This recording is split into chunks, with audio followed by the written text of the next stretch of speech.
Create as-built joints. In this video, we'll create as-built revolute joints. In Fusion 360, we want to carry on with our gear reduction housing assembly. The first thing that we're going to do is we're going to create what's called a rigid group. To create a rigid group, we're going to expand our housings and bring back our front cover. We're going to select all the components that are going to be stationary, keeping in mind that we haven't actually inserted any bearings or other geometry yet, but it's important that we understand that only our front housing is currently grounded and everything else is still free to move. So if we grab hardware or the back or the front housing or any of the gears, everything is still free to move about and we want to make sure that it stays stationary. So in order to do this, we're going to go to Assemble and create a rigid group. A rigid group is a good way for us to define all the elements of a design that are fixed together. In this case, that's going to be our back housing, our front cover, and it's also going to be our housing mount and all of the different hardware that we're using to bolt the housings together. It's important that we remember that we are not going to be including any of the gears in this because we need to actually have joints to allow them to rotate. So once we've added all of those different rigid groups, you can see that now if you grab any of these different elements, they are not moving anywhere. Let's select all the hardware, right-click, and let's show hide. We also want to hide the front cover, and I'm going to hide the back housing as well. The front cover has stayed grounded, and that one element is keeping everything else fixed in place with the exception of our gears. The gears are going to be in place based on what's called a joint.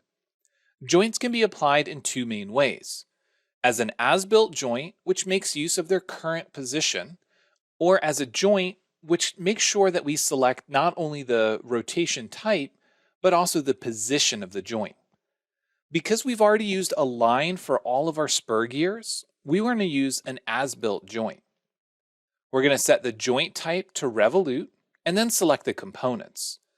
We're going to start with our 16-tooth spur gear and the front housing. Then we need to select the position, and then we can say OK. When we rotate around to a front view, now this gear is free to rotate about. One thing that I want to do is I want to rotate it so that it's not touching the idler gear. I'm going to give it a small gap. That small gap is going to be equal to the backlash value that we defined when we created these spur gears. If we set that backlash value to 0, then there would be no gap between these gears. Now that we've rotated that 19 degrees, we're going to capture its position. That's going to be an important step because in order to replicate the gear train motion, we're going to be using what's called a motion link. It's not going to take into account any of the geometry of the gear. It's simply going to have a ratio or a relationship between the joints. Next, we're going to go to as-built joint again, continue to use revolute between the first idle gear and the housing. We're going to use the center position, say OK.